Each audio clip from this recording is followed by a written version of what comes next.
Welcome to Y2K சமையல். இன்னைக்கு அடிக்கிற வெயிலுக்கு நல்லா குளுகுளுன்னு ரொம்ப சூப்பரான தேங்காய் ஐஸ் செய்கிறது எப்படின்னு பார்க்க போகிறோம். தேங்காய் பால் மட்டும் யூஸ் பண்ணி செய்கிறனால இந்த ஐஸை யார் வேணாலும் சாப்பிட்லாம்.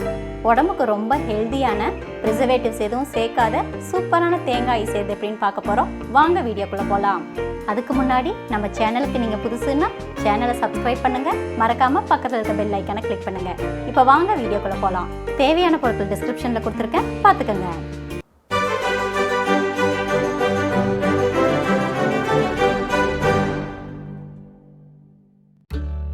இன்றைக்கி ஒரு மூடி தேங்காவை யூஸ் பண்ணி தேங்காய் செய்யலாம். ஃபஸ்ட்டு ஒரு மூடி தேங்காவை இந்த மாதிரி பீஸாக கட் பண்ணிவிட்டு அதோட மேலே இருக்க தோலை சீவி எடுத்துக்கோங்க. இந்த தேங்காவை நம்ம நல்லா ஃபைன் பேஸ்ட்டாக அரைக்க போகிறோம், அதனால தான் தோலை சீவி எடுத்துக்கணும். இப்போது இந்த தோல் சீவின தேங்காவை மிக்ஸி ஜாரில் சின்னதாக கட் பண்ணி போட்டுக்கலாம். எந்த அளவுக்கு உங்களால் தின்னாக கட் பண்ண முடியுமோ அந்த அளவுக்கு தின்னாக கட் பண்ணி ஆட் பண்ணிக்கோங்க. இந்த ஐஸ் செய்யறதுக்கு நீங்கள் யூஸ் பண்ணுற தேங்காய் ஃப்ரெஷ்ஷாக உடைச்ச தேங்காவாக இருக்கட்டும். இந்த மாதிரி எல்லாத்தையும் சின்ன பீஸாக கட் பண்ணி போட்டதுக்கப்புறம் அது கூட நம்ம உடைச்ச தேங்காயிலேருந்து எடுத்த 1/4 கப் அளவுக்கு தேங்காய் தண்ணி இதில் ஆட் பண்ணி நல்லா ஃபைன் பேஸ்ட்டாக அரைச்சிக்கலாம்.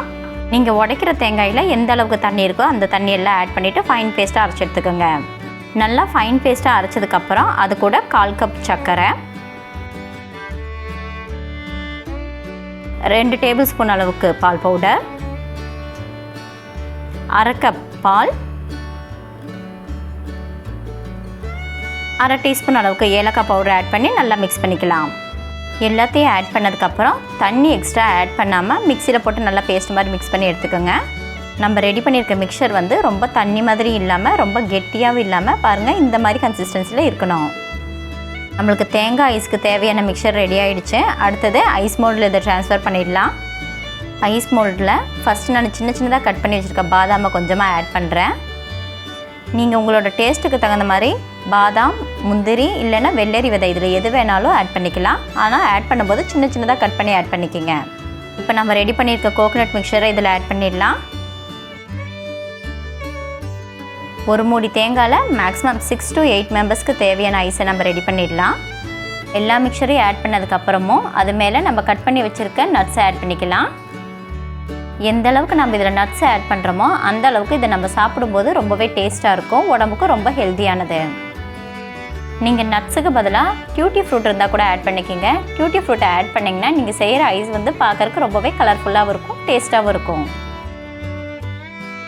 நட்ஸ் எல்லாம் ஆட் பண்ணதுக்கப்புறம் ஐஸ்கிரீம் ஸ்டிக் அதில் இன்சர்ட் பண்ணிவிடுங்க. கோகோனட் மிக்சர் கொஞ்சம் லிக்விடாக இருக்கும்போதே ஸ்டிக்கை இன்சர்ட் பண்ணிவிடுங்க. இப்போ இதை ஃப்ரீசரில் 6 to 7 hours வச்சிடலாம். 7 hours ஆகிடுச்சு. ஐஸ் நல்லா ஃப்ரீஸ் ஆகிடுச்சு. ஃப்ரீஸான இந்த ஐஸை தண்ணியில் ஒரு 10 செகண்ட்ஸ் போல் நம்ம வச்சு எடுத்துடலாம். எப்போவுமே ஒரு ஃப்ரீஸான பொருளை தண்ணியில் வச்சாலே போதும், அந்த ஷேப்லேருந்து ரிலீஸ் ஆகிடும். பாருங்கள், ரொம்பவே ஈஸியாக எங்கேயும் ஒட்டாமல் சூப்பரான ஐஸ் ரிலீஸ் ஆகிடுச்சு. உங்கள்கிட்ட ஐஸ் ரெடி பண்ணுறதுக்கு ஐஸ் மோல்டு இல்லைன்னா பரவாயில்ல, வீட்டில் நார்மலாக யூஸ் பண்ணுற டம்ளர்ஸையே இந்த மாதிரி ஐஸ் மோல்டை யூஸ் பண்ணிக்கலாம். ரொம்ப டேஸ்டியான, உடம்புக்கு ரொம்பவே ஹெல்த்தியான சூப்பரான தேங்காய் ஐஸ் ரெடி ஆகிடுச்சு. ப்ரிசர்வேட்டிவ்ஸ் ஆட் பண்ண ஐஸை கடையில் வாங்கி குழந்தைங்களுக்கு கொடுக்கறதுக்கு பதிலாக இந்த மாதிரி நம்ம வீட்லேயே ரொம்ப ஹெல்த்தியான ஐஸை செஞ்சு கொடுக்கலாம். ஒரு டைம் இந்த ஐஸை நீங்கள் டேஸ்ட் பண்ணி பாருங்கள், அப்புறம் அடிக்கடி இந்த சம்மருக்கு நீங்களே செய்வீங்க.